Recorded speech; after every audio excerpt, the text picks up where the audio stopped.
Hey, I'm down here at Umstead Park. I am actually in a little draw that is next to a creek, so I'm in the Piedmont in Raleigh, North Carolina.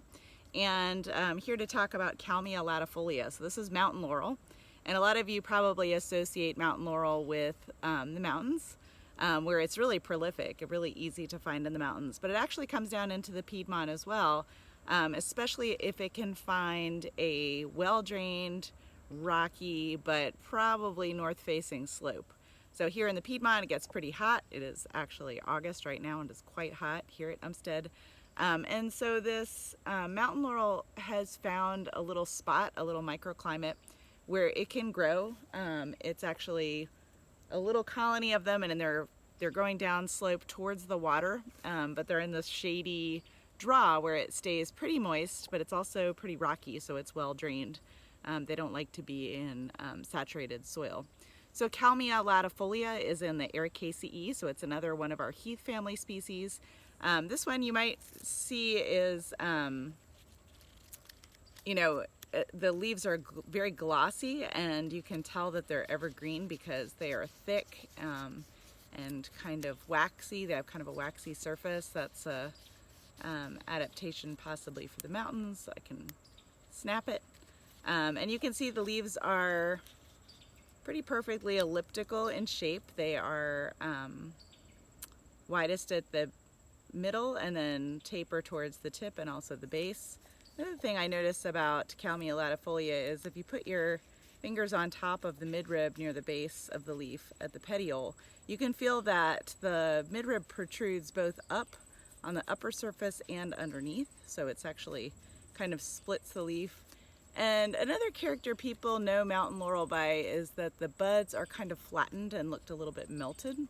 Buds vary at different times of the year, so that's not a character that I love, but it's one people do use.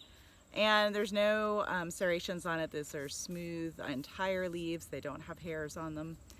And another really good way to tell, so this is a shrub, so it's branched from the ground, grows usually in colonies, often reproduces vegetatively, and can be quite tall. So this trunk is Kalmia latifolia, and this is another way to know it. So it's got these beautiful round reddish stems with kind of peely striations on them. So kind of a vertical bark that has these. It gets to be a little bit peely, and in early spring, it usually flowers. In the Piedmont, it flowers in May. It has these sprays of beautiful pale pink flowers where the petals are fused together, so they make these little tiny cups of flowers that are white to pale pink. They can be quite pink. And one of the cool things about Kalmia latifolia, I'll have to make a video in the springtime, is that the stamens are reflexed and tucked into these, the anthers are tucked into little pockets, and so inside of the petals, and so when a bee lands on it, they trigger the anthers, and they're spring loaded, so they fling their pollen on the pollinator to take it away. One interesting thing about Kalmia latifolia, like other blueberry species, it does have the bark and leaves are toxic. They are browsed a bit by white-tailed deer. It doesn't seem to bother them.